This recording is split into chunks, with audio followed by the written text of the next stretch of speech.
وعباد الرحمن الذين يمشون على الأرض هونا وإذا خاطبهم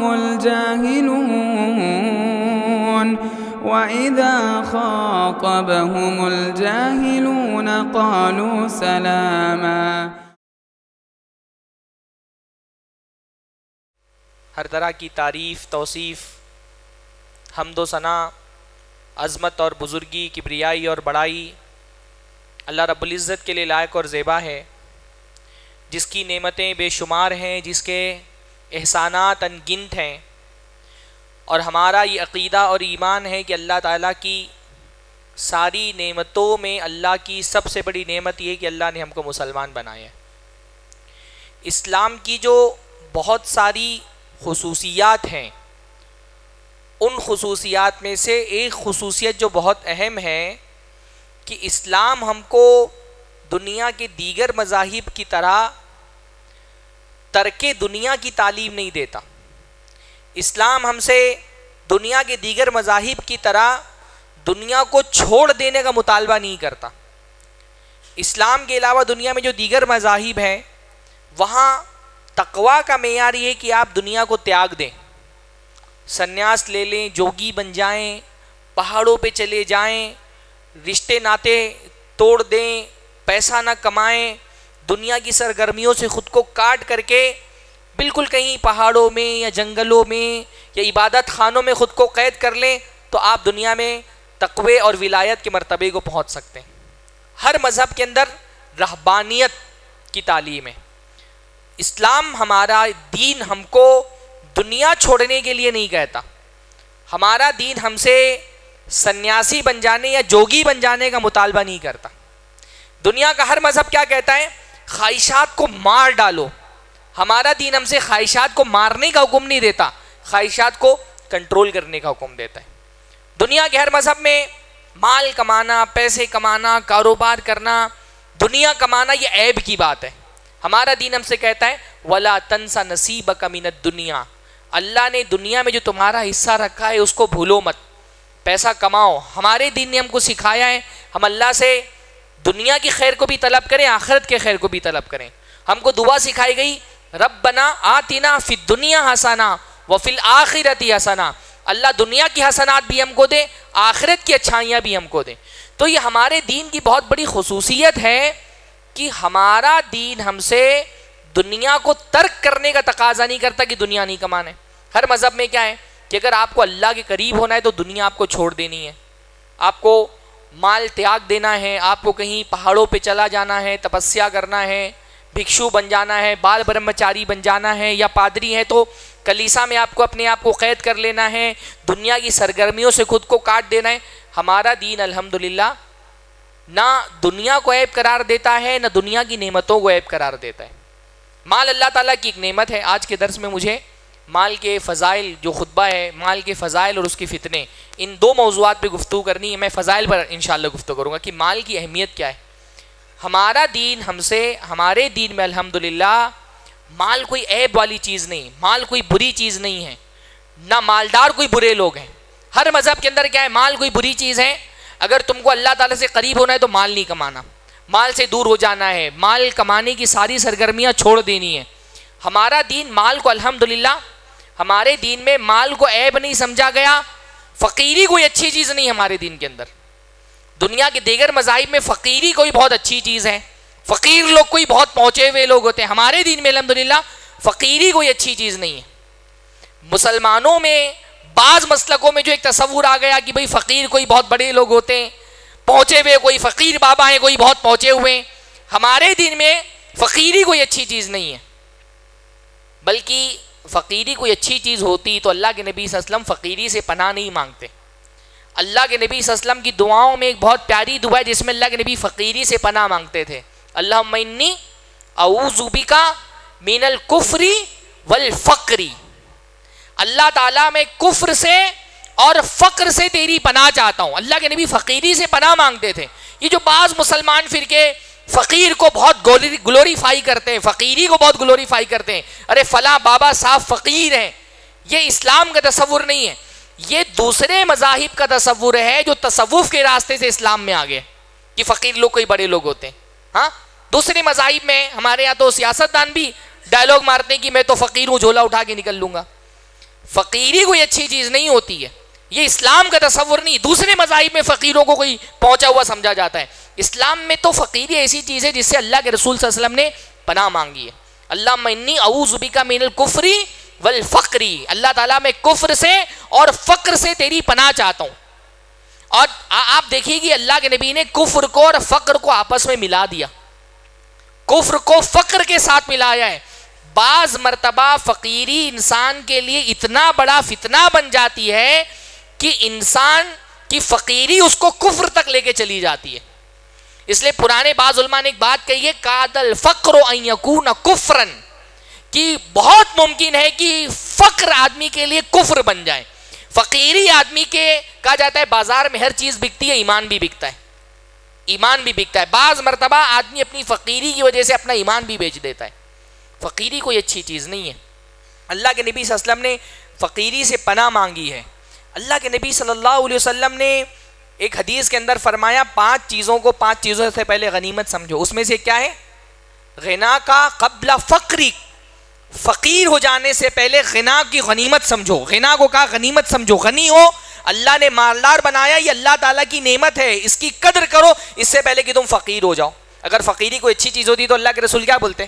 بھئی غنی ہونے سے پہلے فقیری کو غنیمت سمجھو. پر اللہ کے رسول نے کیا فرمایا؟ فقیر ہو جانے سے پہلے غنی ہو, اللہ نے مالدار بنایا, اس مالداری کی نعمت کی قدر کرو.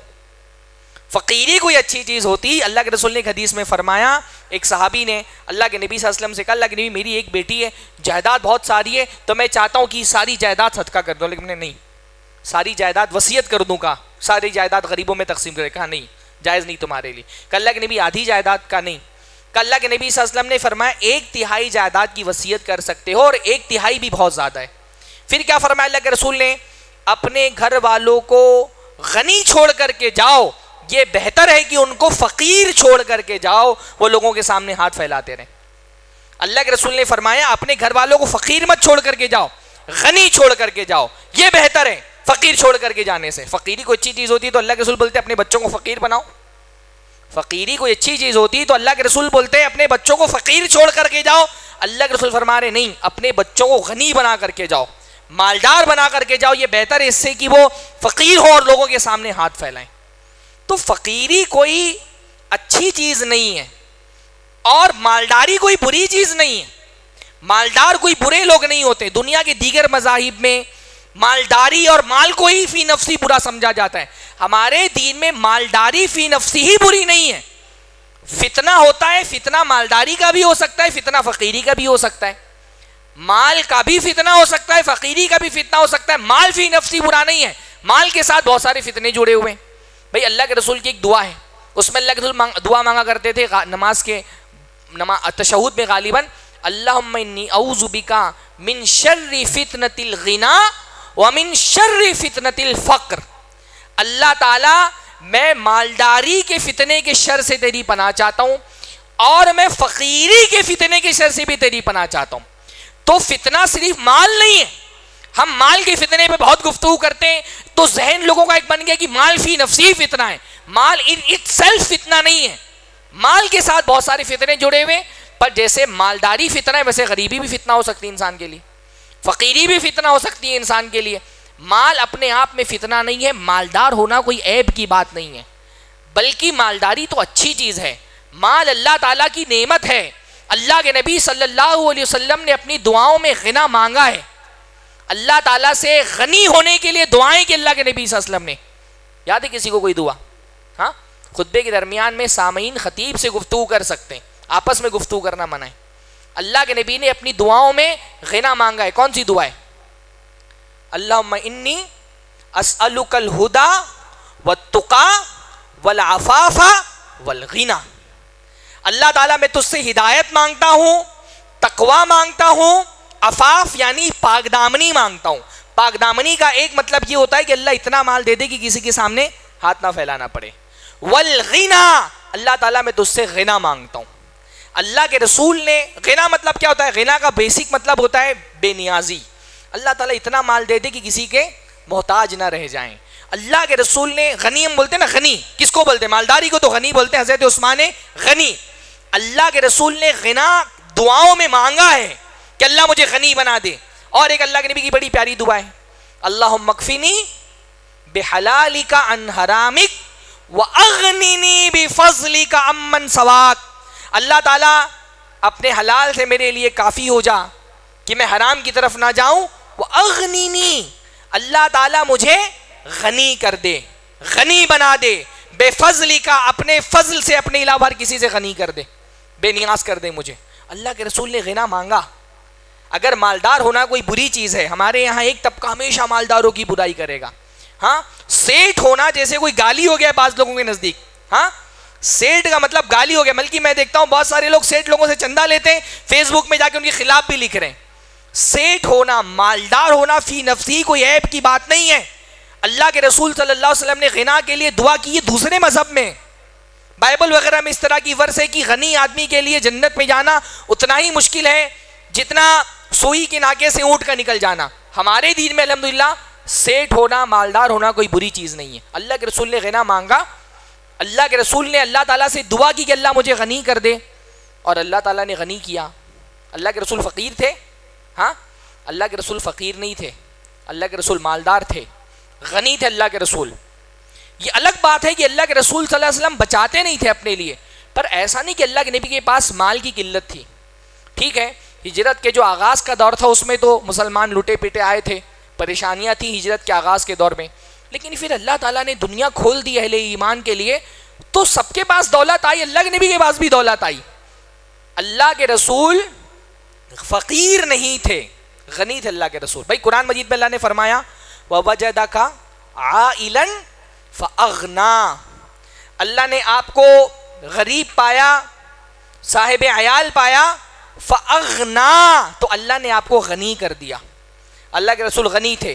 بعثت سے پہلے کا جو دور تھا اس میں بھی اللہ کے رسول تاجر تھے، اچھا پیسہ کماتے تھے، آپ کی بیوی بھی پیسے والی تھی. اسلام کی دعوت شروع ہوئی، تھوڑی پریشانیاں آئیں پھر، لیکن اللہ تعالیٰ نے ہجرت کے بعد جب فتوحات کا سلسلہ شروع ہوا بدر میں، پھر اس کے بعد خاص طور پہ خندق کے بعد جو لمبی بڑی فتوحات ہوئی اس میں بہت پیسہ آیا مسلمانوں کے پاس، خوشحالی آئی، مال آیا، اللہ کے رسول کے پاس بھی آیا. اللہ کے رسول بچاتے نہیں تھے، پر اس کا یہ مطلب نہیں کہ اللہ کے رسول فقیر تھے. ہاں بھائی، اللہ، ابھی ہم رمضان جب گزرا ہے، ہم نے حدیث ایک بہت مشہور سنتے ہیں نا کہ رمضان میں اللہ کے رسول کی سخاوت کا عالم یہ ہوتا تھا کہ جیسے تیز ہوائیں چل رہی ہو. اللہ کے نبی اتنی سخاوت کرتے تھے جیسے تیز ہوائیں چل رہی ہوں، جو آ رہا ہے اس کو دے رہے ہیں، جو آ رہا ہے اس کو دے رہے ہیں. تو اپنا ہی دیتے تھے نا کہ دوسرے کا دیتے تھے؟ جو اللہ کے رسول کا خود کا تھا تبھی تو سخی ہوا نا. اگر میں اپنا مال دوں گا تبھی تو سخی ہوں گا نا. جو یہ آتا ہے کہ اللہ کے رسول اتنی سخاوت کرتے تھے، مطلب اللہ کے رسول کا خود کا تھا جو دیتے تھے، تبھی تو سخی ہوئے. ہاں، مال کی کمی نہیں تھی اللہ کے رسول صلی اللہ علیہ وسلم کو. بھائی 9 بیویاں تھی اللہ کے رسول کی، خرچہ کون سنبھالتا تھا؟ اللہ کے نبی سنبھالتے تھے نا. غریب ہوتے تو 9 بیویوں کا خرچہ سنبھال سکتے تھے، 9 بیویوں کو خرچہ دیتے تھے اللہ کے رسول ہی نا. بھائی خندق کے بعد خاص طور پہ سال میں ایک مرتبہ کھجور کی شکل میں بیویوں کو خرچہ پورا ایک ساتھ دے دیتے تھے پورے سال کا. یہ الگ بات ہے کہ بیویاں بھی نہیں بچاتی تھیں، وہ بھی سب بانٹ دیتی تھیں. اللہ پہ اتنا توکل تھا کہ گھر میں بچا کے نہیں رکھتی تھیں. پر ایسا نہیں کہ اللہ کے رسول فقیر تھے. اللہ کے رسول کے پاس مال جائیداد نہیں تھی. مال غنیمت کا 5واں حصہ تو پورا اللہ کے رسول ہی کو ملتا تھا. پھر جو مال فے ہوتا تھا، ہاں، مال فے یعنی وہ مال جو جنگ کیے بغیر دشمن دے دیتا تھا، وہ پورا مال فے اللہ کے رسول کا تھا. فدق کا جو باغ تھا وہی، یعنی اگر آج کے اعتبار سے فدق کے باغ کی قیمت نکالے تو ملینز آف ڈالر میں جائے گی. بڑا باغ تھا، بہت پیسہ تھا، وہ سارا اللہ کے رسول کو ملتا. اللہ کے رسول فقیر نہیں تھے. یہ الگ بات ہے کہ اللہ کے رسول بچاتے نہیں تھے اپنی ذات کے لیے، پر اللہ کے رسول غنی تھے. تو مالدار ہونا کوئی بری چیز نہیں. میں اس لیے اس پر فوکس زیادہ کر رہا ہوں نا. عمومی طور پہ ہم نے دروس میں، خطبات میں ہمیشہ مال کے فتنوں کے بارے میں ہی سنا ہے، تو ہمارے ذہن میں یہ بات بیٹھ گئی کہ مال کوئی بری چیز ہے، مالدار کوئی برے لوگ ہوتے ہیں. بھائی مال اچھی چیز ہے، مال اللہ تعالیٰ کی نعمت ہے. قرآن مجید میں اللہ تعالیٰ نے مال کو خیر کہا ہے. خیر، خیر کا مطلب کیا ہوتا ہے؟ بھلائی. ایک نہیں، کئی آیتیں قرآن مجید کی جس میں مال کو خیر کہا ہے. جیسے اللہ نے فرمایا وَإِنَّهُ لِحُبِّ الْخَيْرِ لَشَدِيدٌ، انسان خیر کی محبت میں بہت شدید ہے. خیر مطلب مال. فرمایا یسألونک ماذا ينفقون قل ما انفقتم من خیر، یہ آپ سے پوچھتے ہیں کیا خرچ کرنا ہے، ان سے کہیے جو بھی خیر تم خرچ کرتے ہو، خیر کرتے ہو وہ والدین پہ خرچہ کرو، وہ رشتہ داروں پہ خرچ کرو، مال کو خیر کہا. ہاں کتب علیکم اذا حضر احدکم الموت ان ترک خیرا، تم میں سے کسی کو اگر موت کا وقت آ جائے اور وہ خیر چھوڑ کر کے جا رہا ہے، خیر مطلب مال، تو وہ وصیت کر دے. بہت سارے مقامات ہیں قرآن مجید میں جہاں مال کو خیر کہا ہے. مال کوئی بری چیز ہوتی تو مال کو خیر کہا جاتا. قرآن مجید میں اللہ نے مال کو فضل کہا ہے، اپنا فضل یعنی نعمت، احسان. اللہ نے فرمایا اذا قضیت الصلاۃ فانتشروا فی الارض وابتغوا من فضل اللہ، جب نماز ختم ہو جائے تو زمین میں پھیل جاؤ اور اللہ کا فضل تلاش کرو. فضل مطلب مال. اس لیے جب مسجد سے باہر نکلتے ہیں تو کون سی دعا پڑھتے ہیں ہم؟ اللہم انی اسألک من فضلک، اللہ میں تجھ سے تیرے فضل کا سوال کرتا ہوں. فضل یعنی مال. مسجد سے باہر نکل رہا ہے بندہ، اللہ تعالیٰ سے فضل مانگ رہے ہیں. وَلَا يَحْسَبَنَّ الَّذِينَ يَبْخَلُونَ بِمَا آتَاهُمُ اللَّهُ مِن فَضْلِهِ، جو اللہ تعالیٰ کے دیے ہوئے فضل میں بخیلی کرتے ہیں وہ یہ نہ سمجھیں کہ بخیلی ان کے لیے بہتر ہے. بہت ساری آیتیں، کتنی آیتیں میں بتاؤں. مال کو خیر کا اللہ نے، مال کو فضل کہا اللہ نے. اللہ کے رسول نے اپنے لیے مالداری کی دعا کی، اپنے صحابہ کے لیے مال مانگا. صحابہ کے لیے ایک مرتبہ حضرت انس اللہ کے نبی صلی اللہ علیہ وسلم کے پاس ان کی والدہ آئیں، حضرت انس کو ان کی خدمت میں دیا، کہا خادمک انس، اللہ کے نبی انس آج سے آپ کی خدمت کریں گے. تو اللہ کے رسول نے حضرت انس کے لیے کیا دعا فرمائی؟ فرمایا اللہم اکثر مالہ وولدہ، اللہ تعالیٰ اس کو کثرت سے مال دے اور کثرت سے اولاد دے. اگر مال بری چیز ہوتی تو اللہ کے رسول اپنے صحابی کے لیے بری چیز مانگتے، اور مال بھی بری چیز نہیں، مال کی کثرت بھی بری چیز نہیں ہے. مال کی کثرت مانگ رہے ہیں کہ اللہ کثرت سے مال دے انس کو اور کثرت سے اولاد دے. اچھا مال کی کثرت تو ہم کو سمجھ میں آتی ہے، اولاد کی کثرت تو اور سمجھ میں نہیں آتی. آپ آج کے دور میں کسی کو بول دیں اللہ آپ کو کثرت سے اولاد دے، وہ یہ بھی نہیں سمجھ پائے گا کہ آپ اس کو دعا دے رہے ہیں کہ بد دعا دے رہے ہیں. ہاں ہم تو بچوں کو اتنا بڑا بوجھ سمجھتے ہیں، خاص طور پہ اسکولوں کی فیسیں جیسی بڑی ہوئی ہیں، آدمی کو لگتا ہے کثرت سے اولاد دینا یہ کوئی عیب کی بات ہے. ہاں اللہ کے رسول نے حضرت انس کے لیے دعا کی اللہ کثرت سے مال دے، کثرت سے اولاد دے، اور اللہ تعالیٰ نے دیا الحمدللہ. بہت اولاد، 100 سے زائد بچوں کو حضرت انس نے اپنی زندگی میں اپنے ہاتھوں سے دفنایا ہے.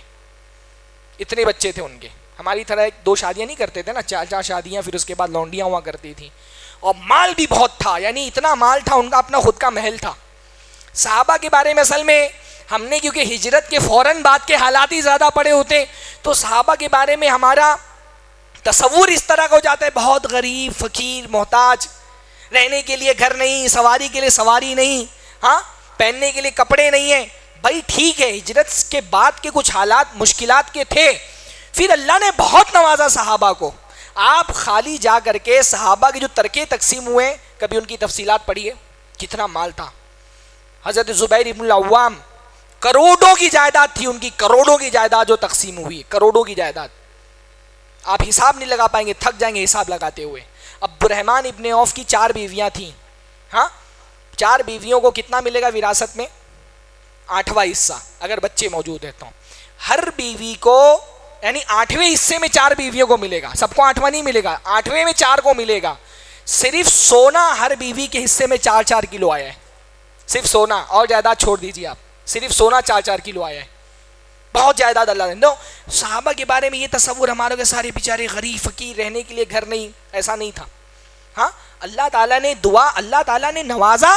اور ہمارے دین نے الحمدللہ مال کو دوسرے مذاہب کی طرح مال کو حرام نہیں کیا ہے کہ مال نہیں کما سکتے، متقی بننا ہے تو غریب ہی رہو. ہر مذہب میں متقی ہونا ہے، پنڈت بننا ہے تو تم کاروبار نہیں کر سکتے، غریب رہنا ہے.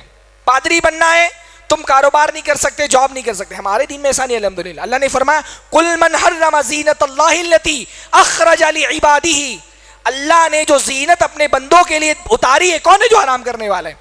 زینت کیا ہے؟ مال زینت ہے. اللہ تعالیٰ المال والبنون زینت الحیات الدنیا، مال زینت ہے. اللہ نے کہا کماؤ، جتنا کما سکتے ہو کماؤ. اس کے اللہ نے حدود طے کر دیے، اس حدود میں رہ کے کماؤ. پیسے کماؤ، اچھا کھاؤ، اچھا پہنو، اچھی گاڑیوں میں سواری کرو، اللہ نے حرام نہیں کیا الحمدللہ۔ حضرت عمرو بن عاص کو اللہ کے نبی نے ایک مرتبہ ایک فوج کا سپہ سالار بنایا اور فرمایا یسلمک اللہ ویغنمک، عمرو اللہ تعالیٰ تم کو سلامتی دے گا اس جنگ میں اور خوب مال غنیمت دے گا، میں چاہتا ہوں ارغب لک فی المال رغبتا صالحا، اور عمرو میں چاہتا ہوں کہ اللہ تم کو خوب مال دے۔ اللہ کے رسول اپنے صحابی کے لیے مال کی چاہت کر رہے ہیں، تو حضرت عمرو بن عاص نے کہا اللہ کے رسول میں نے کوئی مال کی محبت میں اسلام قبول نہیں کیا، انما اسلمت رغبتا فی الاسلام، اللہ کے رسول میں نے تو اسلام کی چاہت میں اسلام قبول کیا ہے، مجھے مال کی چاہت نہیں ہے۔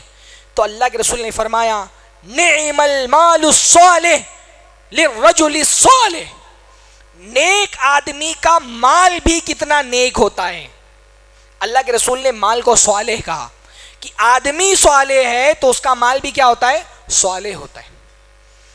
شریعت ہمارا دین ہم سے یہ چاہتا ہے سوسائٹی میں جو دیندار لوگ ہیں وہ سوسائٹی کی ویلتھ کو کنٹرول کریں، مال دیندار لوگوں کے ہاتھ میں ہونا چاہیے، کیونکہ مال جب دیندار لوگوں کے ہاتھ میں ہوگا تو وہ اس سے خیر کو فروغ ملے گا، وہ بھلائیوں کو فروغ ملے گا، وہ اپنی ذات پہ بھی مال خرچہ کریں گے تو اطاعت کا کام کریں گے، وہ اپنے گھر والوں پہ خرچہ کریں گے خیر کو فروغ ملے گا، وہ مسجدیں بنوائیں گے، وہ مدرسے بنوائیں گے، وہ دینی اداروں کا تعاون کریں گے، وہ مدارس پر خرچ کریں گے، علماء پہ خرچ کریں گے۔ مالدار اگر دیندار ہو تو کیا ہوتا ہے؟ شر کو فروغ نہیں ملتا، خیر کو فروغ ملتا ہے معاشرے میں۔ شریعت یہ چاہتی ہے کہ دیندار لوگ مالدار بنے، دنیا کا ویلتھ دیندار لوگوں کے ہاتھ میں ہونا چاہیے۔ مالدار آدمی کو یہ سوچنا چاہیے کہ دنیا میں پیسہ میرے کنٹرول میں ہو، بڑی کمپنیاں مسلمانوں کے ہاتھ میں ہو، دیندار لوگوں کے ہاتھ میں ہو، بڑے کاروبار مسلمان کنٹرول کریں، اس سے کیا ہوگا؟ معاشرے میں خیر کو فروغ ملے گا۔ لیکن جب بے دین آدمی کے ہاتھ میں مال آتا ہے، شر پسند آدمی کے ہاتھ میں مال آتا ہے تو کیا ہوتا ہے؟ شر کو فروغ ملتا ہے، برائیوں کو فروغ ملتا ہے۔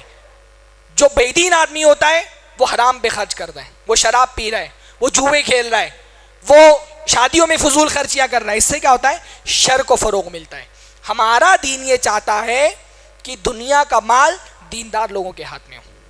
ہمارے یہاں دینداری کا تصور عجیب سا بن گیا ہے، دیندار ہے تو غریبی ہونا چاہیے، ہاں عالم ہے تو غریبی ہونا چاہیے، اچھے کپڑے نہیں پہنے، اچھی گاڑیوں میں سواری نہیں کریں، ہاں کوئی بڑا عالم اگر مال کما لے، تھوڑی سی اچھی گاڑی میں سواری کرنے لگے، لوگ عیب کی نظر سے دیکھنے لگتے، مولانا ہو کر کے اتنی اچھی گاڑی، ہاں مولانا ہو کر کے پیسے والا۔ ہم علماء کو پیسے والا نہیں دیکھنا چاہتے، دیندار لوگوں کو اچھی سہولیات کے ساتھ رہتے ہوئے نہیں دیکھنا چاہتے۔ شریعت ہماری تو کہتی ہے دیندار لوگوں کو پیسے والا ہونا چاہیے۔ تو پیسہ کیا ہے؟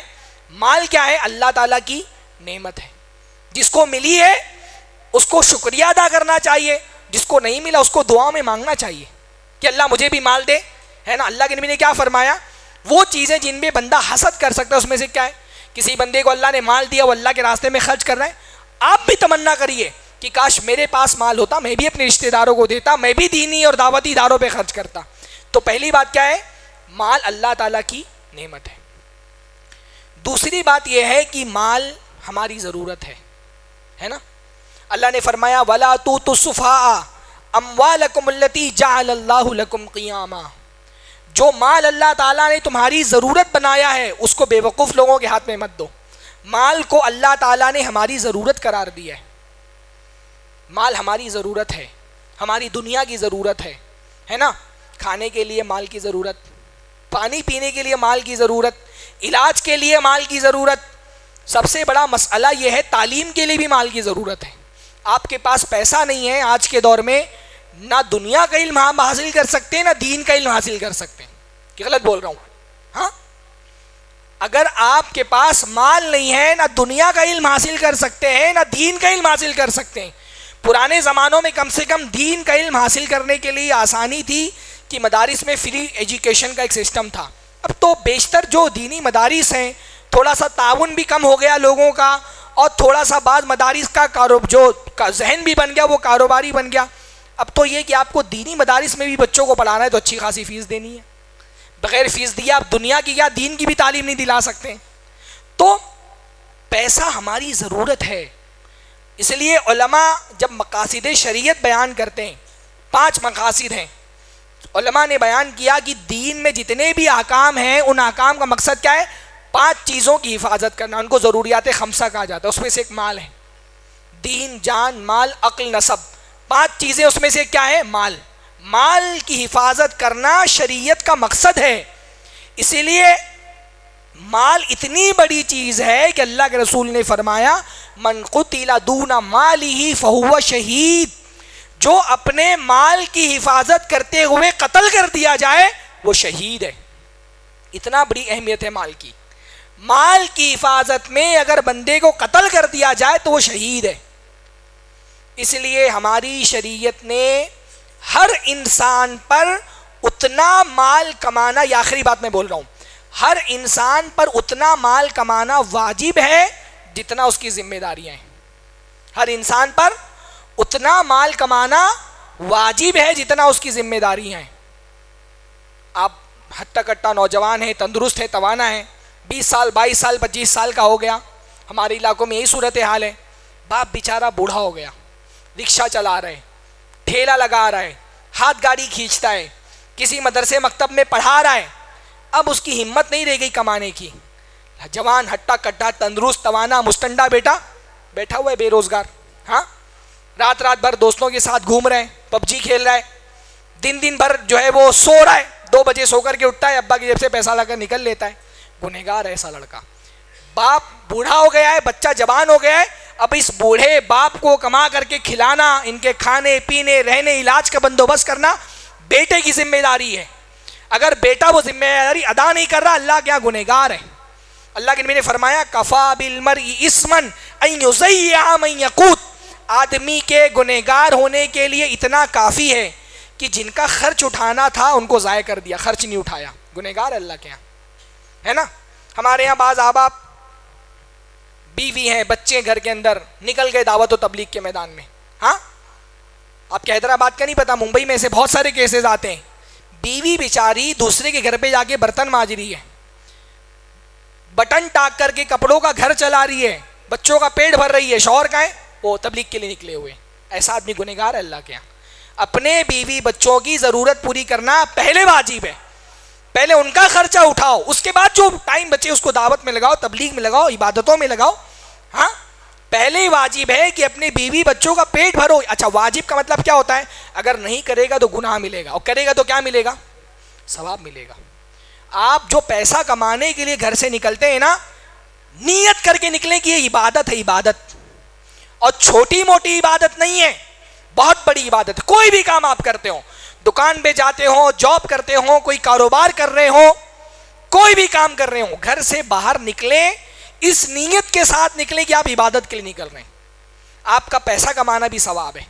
ہمارا دین الحمدللہ اتنا براؤڈ مائنڈیڈ دین ہے. ہاں، اتنا اونچی سوچ ہے ہمارے دین میں کہ آپ کا پیسہ کمانا کیا ہے؟ عبادت ہے. کتنی بڑی عبادت ہے. اللہ کے رسول کے صحابہ نے ایک مرتبہ ایک صحابی کو دیکھا، توانا تندرست طاقتور، تو دیکھ کر کے جب ان کو لالچ ہوئی، کہا لو خرج فی سبیل اللہ. بھئی اتنا طاقتور آدمی اگر اللہ کے راستے میں جنگ کرنے نکلتا تو کتنا اچھا ہوتا. دشمنوں کی کشتے کی پشتے الٹ دیتا. اتنا طاقتور آدمی، اس کو تو جنگ میں جانا چاہیے. اللہ کے رسول نے فرمایا لو خرج یسعى علی ابویہ شیخین کبیرین فہو فی سبیل اللہ. اگر یہ بندہ اس لیے گھر سے باہر نکلا ہے کہ گھر میں اس کے بوڑھے ماں باپ ہیں، ان بوڑھے ماں باپ کا خرچہ اٹھانا اس کی ذمہ داری ہے، پیسہ کما کر کے اپنے ماں باپ کا خرچہ اٹھا رہا ہے، ان کی ضرورتیں پوری کر رہا ہے، فہو فی سبیل اللہ، تو یہ اللہ کے راستے میں جہاد میں نکلا ہے. پیسہ کمانے کو جائز ضرورتیں پوری کرنے کے لیے اللہ کے رسول نے سبیل اللہ قرار دیا. اللہ کے راستے میں جہاد ہے. لو خرج یسعى علی اولادہ صغارا فہو فی سبیل اللہ. اگر یہ اس لیے نکلا ہے تاکہ اپنے بچوں کی ضرورتوں کا انتظام کرے، یہ اللہ کے راستے میں جہاد میں نکلا ہے. یہ اس لیے نکلا ہے تاکہ پیسہ کما کے اپنی ذات پہ خرچہ کرے، یہ اللہ کے راستے میں جہاد میں نکلا ہے. جہاد کا ثواب ہے پیسہ کمانے میں. اسی لیے جو بھی اگر حلال کاروبار آدمی کر رہا ہے نا، وہ یہ سوچے کہ میں جہاد کر رہا ہوں، اس پر مجھے جہاد کا ثواب. پیسہ کمانا بھی ثواب، جائز ضرورتوں پہ پیسہ خرچ کرنا بھی ثواب. ہاں، اپنی بیوی پہ اپنے بچوں پہ جو پیسہ آپ خرچ کرتے ہیں اس پر ثواب دیا جاتا ہے آپ کو نا. کتنا ثواب دیا جاتا ہے.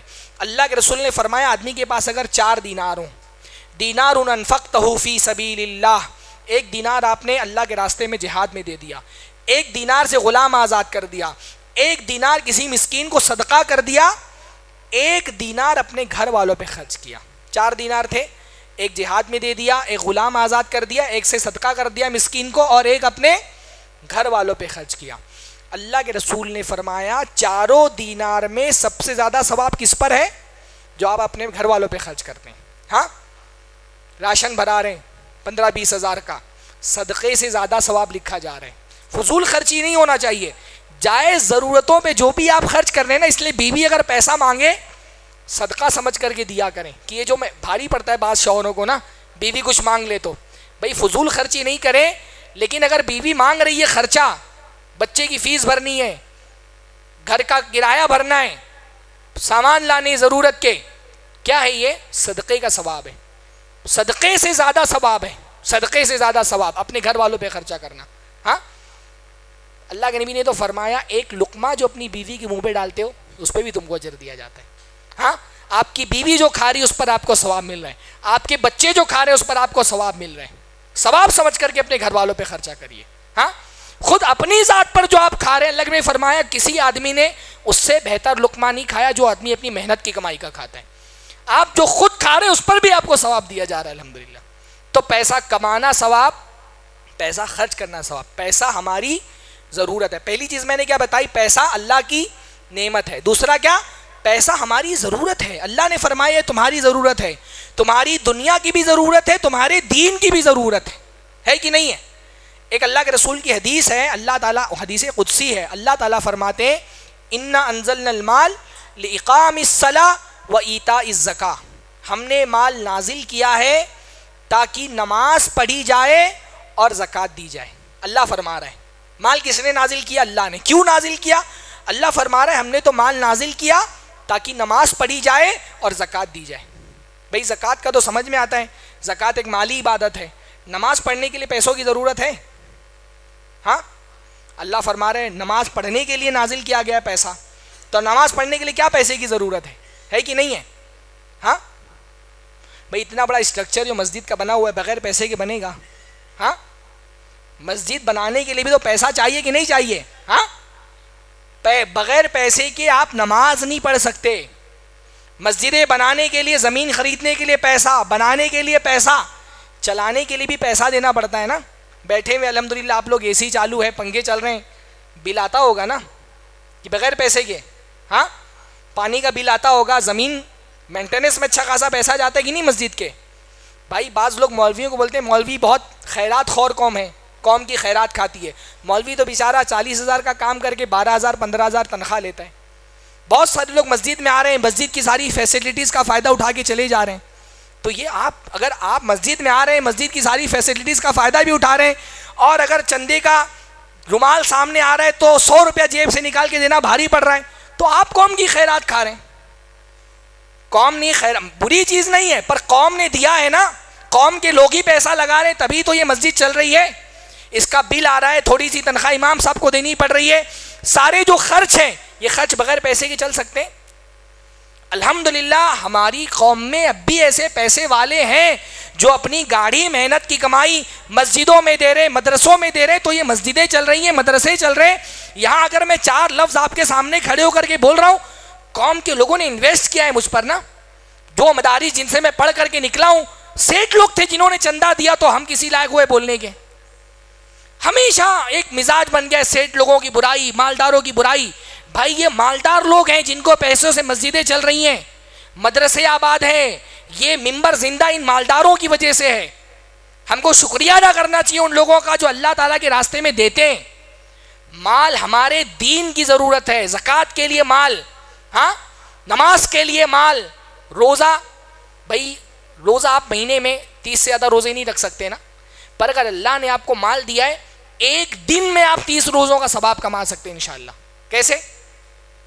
کتنے بجے اذان جماعت کتنے بجے کی ہو چکا ٹائم؟ ہاں, ایک دن میں آپ 30 روزوں کا ثواب کما سکتے ہیں. کیسے کما سکتے ہیں؟ ہاں, ہمارے یہاں مالداروں کا پرابلم یہ ہے نا کہ ان کو پتہ نہیں پیسہ کہاں لگانا چاہیے. یہ بہت بڑا پرابلم ہے. ایک دن میں آپ 30 روزے داروں کا ثواب کیسے کما سکتے ہیں؟ 30 روزے داروں کو کھانا افطار کرا دیجئے. اللہ نے فرمایا کسی روزے دار کو افطار کرایا, اس کو روزے دار کو اس کے روزے کا ثواب ملے گا اور اتنا ہی ثواب افطار کرانے والے کو بھی ملے گا. ہاں, صلہ رحمی کے لیے پیسوں کی ضرورت, دعوت کے لیے پیسوں کی ضرورت, جہاد کے لیے پیسوں کی ضرورت. کوئی دینی مشن بغیر مالداروں کے تعاون کے کامیاب نہیں ہو سکتا. کوئی دینی مشن. ایون اللہ کے رسول صلی اللہ علیہ وسلم کا مشن کامیاب ہوا, اس مشن کے پیچھے کیا صحابہ کا مال نہیں لگا تھا؟ ہاں, ایک طرف جہاں حضرت ابو بکر کی, حضرت عمر کی ذہانت لگی تھی, ان کی سمجھداری, ان کی رائے, ان کے مشورے.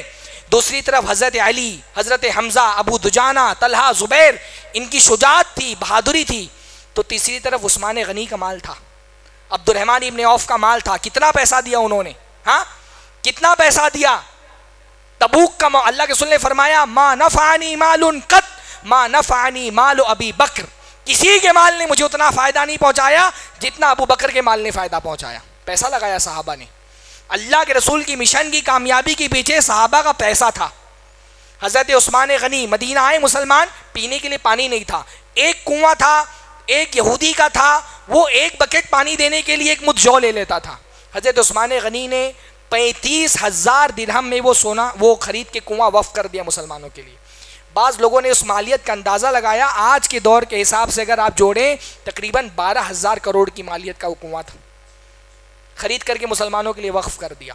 ہاں, جیش الاسرا تبوک کی جنگ کا جب موقع تھا, حضرت عثمان غنی نے کئی ہزار اپنے اونٹوں کا قافلہ آیا ہوا تھا شام سے, پورا اللہ کے رسول کو دے دیا, اونٹوں سمیت دے دیا. اونٹ بھی استعمال کر لیجیے آپ. ہاں, سینکڑوں اونٹ اللہ کے رسول کی خدمت میں دے دیے.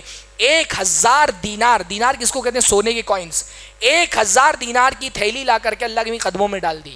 اللہ کے رسول خوش ہو گئے, اس سونے کو الٹتے جاتے اور کہتے ما ضر عثمان ما عمل بعد اليوم, آج کے بعد عثمان کوئی غلطی کر لے ان کو نقصان نہیں پہنچنے والا. پیسہ اللہ کے رسول صلی اللہ علیہ وسلم کے صحابہ کا پیسہ لگا تھا اللہ کے رسول کی مشن کے پیچھے. مسجد نبوی جب آخری دور میں تنگ ہونے لگی, حضرت عثمان غنی نے ایک پوری زمین خرید کر کے وقف کر دی مسجد نبوی کی توسیع کے لیے. جو روضہ ہے نا, روضۃ من ریاض الجنہ, جو اللہ کے رسول کی قبر اور منبر کے بیچ کا جو حصہ ہے, اس کا بیشتر حصہ حضرت عثمان کا وقف کیا ہوا ہے. آپ تصور کریں حضرت عثمان کے اجر کا, وہاں پڑھے جانے والی ہر نماز کا ثواب انشاءاللہ تعالی حضرت عثمان کے کھاتے میں جا رہے ہیں. ہاں, صحابہ نے اپنا پیسہ لگایا تھا. بغیر مالداروں کے تعاون کے کوئی دینی مشن, کوئی دعوتی مشن کامیاب نہیں ہو سکتا. ہاں, یہ مسجدیں چلانے کے لیے, مدرسے چلانے کے لیے, دعوتی ادارے چلانے کے لیے, قرآن چھاپنے کے لیے, کتابیں چھاپنے کے لیے پیسے کی ضرورت ہے. تو مالدار ہوگے تبھی تو دین پہ پیسہ لگاؤ گے نا. اس لیے ہماری شریعت یہ چاہتی ہے پیسہ کماؤ. آج کے اس دور میں خاص طور پہ ہمارے ملک کے جو سیاسی حالات ہیں, ان سیاسی حالات میں مسلمانوں کو اگر اپنی مظلومیت اور محکومیت کے دور سے باہر نکلنا ہے, عقیدے منہج پہ تو کام کرنا ہے, اس کے بغیر نہیں چلنے والا, پر عقیدے اور منہج کی درستگی کے ساتھ مال کمانا پڑے گا, ہم کو پیسہ کمانا پڑے گا. ہمارے نوجوانوں کو, ہمارا مسئلہ یہ ہے کہ یہ ہمارے دین کا تقاضا ہے کہ ہم پیسہ کمائیں. خاص طور پہ ڈیموکریسی میں تو اسٹیک ہولڈر کون ہوتا ہے؟ سرمایہ دار. ہاں, اسٹیک ہولڈر ڈیموکریسی میں جس کمیونٹی کے پاس جتنا پیسہ ہے سیاست پہ اتنا ہی اس کا کنٹرول ہوتا ہے. ہم اگر ملک کی سیاست میں اپنی حصے داری چاہتے ہیں تو ہم کو پیسہ کمانا پڑے گا. ہاں, ڈیموکریسی ہوتی کیا ہے؟ Democracy government of the capitalist by the capitalist for the capitalist. سرمایہ داروں کی حکومت سرمایہ داروں کے ذریعے سرمایہ داروں کے لیے. جمہوریت میں سرمایہ داری سب کچھ کنٹرول کر رہا ہوتا ہے. سیاسی لیڈر کا تو صرف ایک چہرہ ہوتا ہے, اس کے پیچھے پورا کنٹرول سرمایہ دار کے ہاتھ میں ہوتا ہے. جب تک ہماری کمیونٹی کے لوگ مالی اعتبار سے خود کو مضبوط نہیں کریں گے, سیاست میں کسی کامیابی کی ہم امید نہیں کر سکتے. اس لیے ہمارے نوجوانوں کو پیسہ کمانا چاہیے. پیسہ کماؤ, پیسے کو اپنے پر حاوی مت کر لو, پیسے کو معبود مت بنا لو, پیسے کو مقصد مت بناؤ دین کا, لیکن پیسہ کماؤ.